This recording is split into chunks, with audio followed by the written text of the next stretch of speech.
Oke, baiklah. Assalamualaikum warahmatullahi wabarakatuh. Kembali dengan Buana 79, salam semangat selalu untuk seluruh pelajar di Indonesia, baik dari Sabang sampai Merauke, dari Miangas hingga Pulau Rote. Ya, pada pertemuan kali ini saya akan bahas terkait bagaimana cara mengisi jurnal penjualan atau biasa disebut dengan sales journal. Ya, untuk membuat jurnal atau mengisi atau menyusun sales journal atau jurnal penjualan, sekalian silakan siapkan dulu untuk bentuk jurnalnya kira-kira seperti ini ya. Ada kolom tanggal, kemudian ada invoice atau nomor fakturnya atau nomor transaksinya nanti. Ada description, kemudian di sisi debit dan sisi kredit. Debit itu ada akun receivable dan kreditnya ada sales, PPN, dan freight. Lalu kemudian di bawah atau kolom paling bawah, silakan kalian buatkan nomor akunnya ya di kolom akun number ini. Di masing-masing nama akun di bawah, paling bawah ini kalian letakkan atau kasih kode akun. Nah, tentunya kode akun ini kalian sesuaikan dengan kode akun yang ada di daftar akun. Jadi, jangan sampai akun number ini kalian buat sembarangan. Artinya sesuaikan dengan data akun yang ada di daftar akun. Lalu selanjutnya, di bawah sales journal atau jurnal penjualan, kalian buatkan data rekapitulasi atau buatkan tabel rekapitulasi. Di mana fungsi rekapitulasi ini atau recapitulation ini digunakan untuk mengelompokkan data-data akun yang muncul di jurnal, baik itu data akun yang di sisi debit dan data akun di sisi kredit. Nah, kemudian kalian susun nanti di data rekapitulasi kode akunnya beserta jumlah saldo yang muncul di jurnal ini. Sehingga kesimpulannya antara data rekapitulasi dengan jurnal yang ada, jumlah antara sisi debit dan sisi kredit ini akan seimbang. Seperti itu.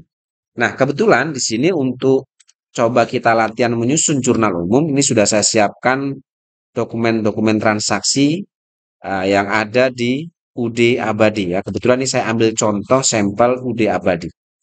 Baik, langsung saja untuk mempersingkat waktu, bagaimana cara menyusun jurnal penjualan ini atau sales journal. Nah, sales journal ini yang harus kalian ketahui adalah bahwa jurnal ini hanya digunakan untuk mencatat transaksi penjualan. Tetapi perlu diingat bahwa penjualan itu ada penjualan kredit dan ada penjualan tunai. Nah, sales journal ini hanya digunakan atau akan kita gunakan untuk mencatat transaksi-transaksi penjualan saja, tetapi yang sifatnya kredit. Ya, sekali lagi bahwa sales journal ini hanya untuk mencatat transaksi penjualan yang sifatnya kredit. Lalu, yang kedua, muncul pertanyaan, penjualan kredit itu yang seperti apa atau dokumen transaksi yang seperti apa?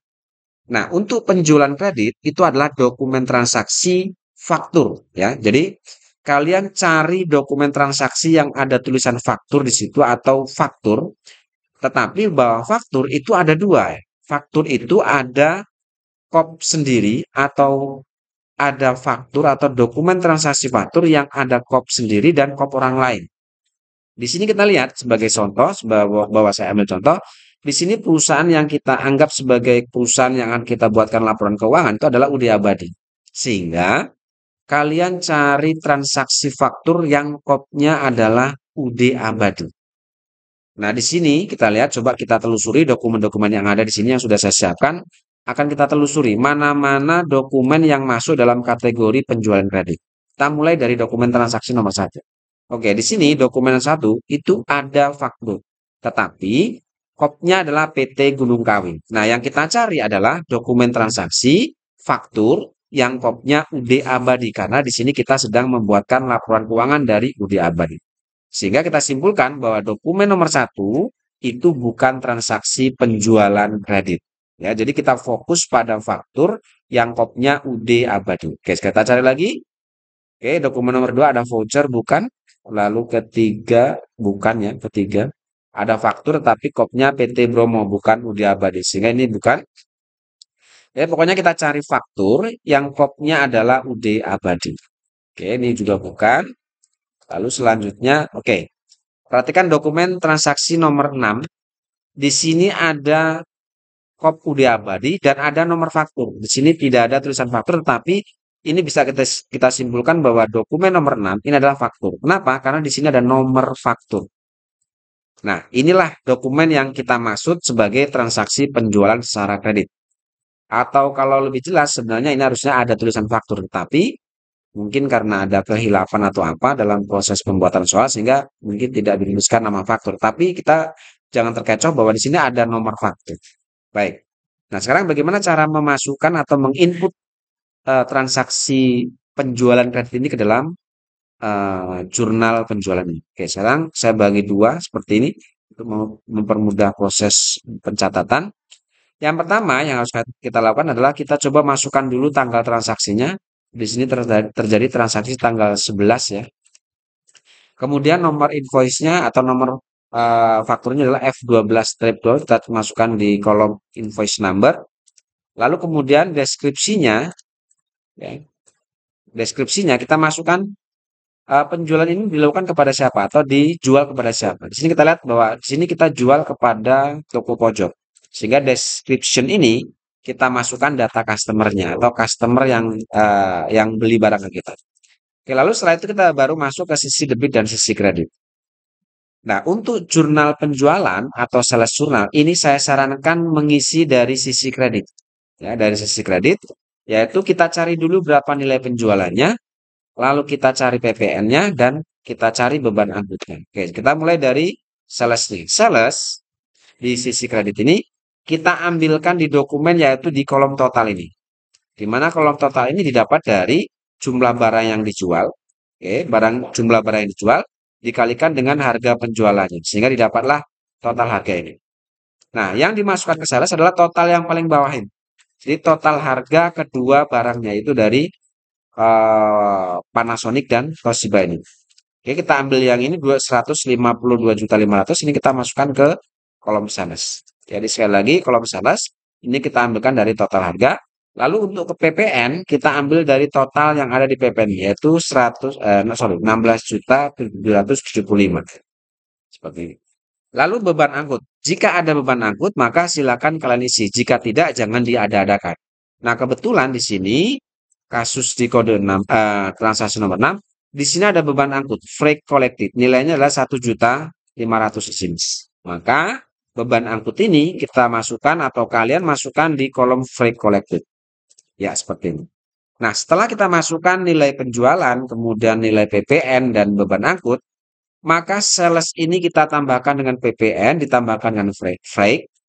Jumlahnya kita masukkan di sisi debit kolom akun receivable. Jadi akun receivable ini dapat dari akumulasi dari nilai sales, PPN, dan freight. Taruh di sini. Atau bisa juga akun receivable di sisi debit, kalian bisa masuk atau kita ambil dari total jumlah ini di bawah ini. Tetapi hati-hati kadang-kadang kalau kita berpatokan pada dokumen, terkadang ada kesalahan jumlah di sini. Sehingga untuk memastikan bahwa berapa nilai piutang yang muncul yang sebenarnya, maka kalian jumlahkan saja sales ini plus PPN dan freight collected. Oke, seperti itu cara mengisi jurnal penjualan atau transaksi penjualan secara kredit. Oke, sekarang kita cari lagi untuk yang kedua sebagai sampel. Oke, di sini dokumen nomor 7 kembali ada nomor faktur. Ya, ada nomor faktur dan ada UD abadi. Atau di sini ada faktur tetapi kopnya UD abadi. Ini bisa juga kita simpulkan sebagai penjualan kredit. Oke, sekarang kita masukkan lagi untuk dokumen nomor 7. Cara memasukkannya adalah seperti tadi. Kita masukkan tanggal transaksinya dulu. Ini kalau kita lihat terjadi tanggal 12. Lalu kemudian nomornya adalah F12-2. Kita masukkan ke kolom invoice number. Deskripsinya kita masukkan customer yang beli barang atau kita jual kepada siapa. Di sini ada toko 7. Kita masukkan toko 7. Lalu setelah itu baru kita masukkan nilainya. Kita isi dari sisi kredit. Kita ambil untuk nilai penjualannya, kita ambil dari total harga. Di sini didapat totalnya adalah 272.500. Kita masukkan ke sini. Lalu PPN-nya kita ambil dari kolom PPN, total kolom PPN ada 29.975. Dan ada beban angkut di sini. Apakah ada? Oh, ada di sini beban angkut nilainya 2.225. Kita masukkan ke sini. Ya.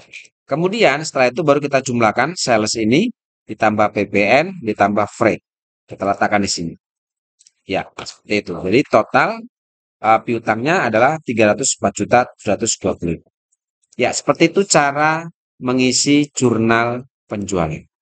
Pastikan bahwa seluruh dokumen penjualan kredit atau faktur yang kopinya perusahaan sendiri, pastikan bahwa dari dokumen-dokumen transaksinya ada, ini sudah kalian masukkan semua ke sini.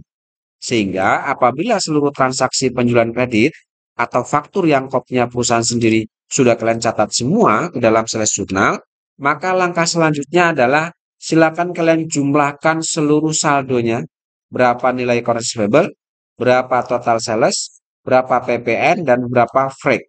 Kalian masukkan ke baris total ini. Oke, kalian jumlahkan ini, ya, accounts receivable, jumlahkan, salesnya juga kalian jumlahkan, lalu kemudian untuk PPN, dan yang terakhir adalah untuk freight collected. Seperti ini.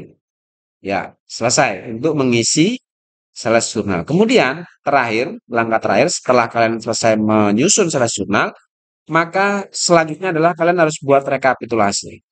Nah, seperti yang saya sampaikan di awal tadi bahwa rekapitulasi ini digunakan untuk mengelompokkan atau memasukkan data-data akun yang muncul di sisi debit dan akun yang muncul di sisi kredit dengan cara memasukkan kode akunnya. Di sini kalau kita lihat di sisi debit itu hanya ada satu akun yaitu account receivable. Di mana account receivable itu untuk kode akunnya adalah 1/1300. Maka kode akun ini kita masukkan ke sini. Nah, untuk total account receivable ini kita ambil dari total ini saja. Total kolom account receivable ini yaitu 811 juta. Kita masukkan kolom total. Nah, kemudian di sisi kredit ini ada 3 akun, ada sales, PPN, dan freight. Kode akunnya yaitu 41100, 21500, dan 41400. Nah, dalam proses penyusunan data rekapitulasi untuk kode akun ini, silakan kalian urutkan dari kode akun terkecil. Nah, kalau kita lihat di sini data akun terkecil adalah untuk PPN yaitu 21500. PPN 21500, lalu ada sales 4100 dan ada freight yaitu 41400. Kemudian untuk totalnya atau jumlah saldonya kita ambil dari sini. Ya, untuk PPN itu saldo totalnya adalah 79 juta sekian. Lalu untuk salesnya adalah 725 juta sekian. 725 juta ya. Dan sini, sorry. Dan untuk freight-nya totalnya adalah 6.750.000. Nah, setelah itu baru kita jumlahkan sisi debit, ini kita jumlahkan totalnya. Lalu sisi kredit juga sama, ini kita jumlahkan, letakkan di kolom total sini. Sehingga di sini kita lihat untuk sisi debit dan di sisi kredit ini hasilnya sama yaitu 811.500 sisi debit dan sisi kredit. Dan ini jumlah ini tentunya akan sama dengan jumlah yang ada di jurnal ini. Jadi kalau ini kita jumlahkan pasti akan sama dengan account receivable ini. Oke, seperti itu cara mengisi sales jurnal. Saya rasa ini yang bisa saya sampaikan pada pertemuan kali ini. Nah, untuk pertemuan selanjutnya kita akan bahas jurnal khusus yang lainnya seperti cash receipt journal, purchase journal, cash payment journal, petty cash, dan jurnal umum dan seterusnya. Saya rasa cukup. Terima kasih. Assalamualaikum warahmatullahi wabarakatuh.